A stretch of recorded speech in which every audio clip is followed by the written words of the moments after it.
of cousins from the North Carolina mountains felt as if they had won the professional lottery. They both loved to brew beer and graduated right as the craft beer boom took off. Yeah, they started a brewery and were successful enough that soon after, one of the world's biggest beer companies bought their little place.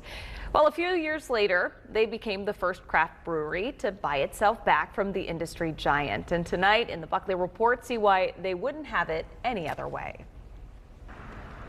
It's a nice little pub operation we've got here. Up in Boone, the leaves are changing, and so are the times in the craft brew industry. Oh man, yep, all right, yeah, that looks good. Chris Eber's study abroad time at UNC took him to Singapore, where beer wasn't readily available. So when he came home and saw Nathan Kelishek, We're cousins, so we're, enjoying the holidays, and he said, "Oh, you won't believe what I did this summer. I brewed beer." and their mutual love became Appalachian Mountain Brewery about a dozen years ago. Is this where it all started? This is where it all started. Like many successful craft breweries, they wanted to expand but didn't have the capital or capacity it took to do it right. What was the first beer that you made that's still on tap here? The Black Gold Porter would be the first one that we made that's still on tap. They started working with larger breweries until a professional romance blossomed into a full-blown marriage, and they became part of the biggest of them all, Anheuser-Busch. But you did this to be brewers. Was there ever a sense of we're selling out, as the phrase goes? We were given enough autonomy to continue to do and follow our core tenets of community, sustainability, and philanthropy. We got 6 or 7 more.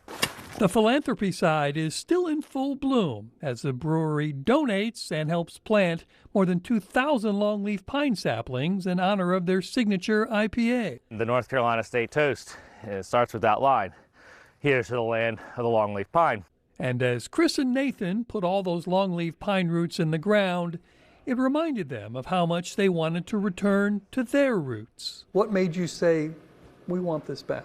Anheuser-Busch's portfolio was, and kind of MO, is to grow a single brand from a brewery, or maybe 2 brands, really, really big, and then kind of not focus as much on the long tail of those other products that are really important. They yearn to get back to the idea of experimentation in brewing those kinds of beers you're not likely to get from an industrial brewer, and to the experience of sharing a pint in a pub. So how daunting was it to try to buy this back? Did the number on the piece of paper make you say, whoa, that's a lot of money? I think just anytime you're dealing with a large corporation like Anheuser-Busch, it's going to be a lot of lawyers. And the process was actually pretty amicable, and I think that we felt that the company would do better in our hands, right? And that conviction kind of makes all things possible, right? So you're truly the first to buy yourself back from one of the huge conglomerates. Yeah. How big a deal is that? I think for a lot of folks, it kind of signaled a beginning of a new era for the craft beer movement. The novelist Thomas Wolfe, born and raised in these same North Carolina mountains, wrote that you can't go home again. But maybe you can if you have the right recipe. The moral of the story is you can go into the belly of the beast and come out with a lot of knowledge and even better than you went in. And that's an idea worth drinking to. Bob Buckley, Fox 8 News. AMB now has breweries in both Boone and Mills River outside Asheville. They hope to open more in places like Greensboro, Charlotte, and Raleigh, but they're still working to decide which would be the best location for them.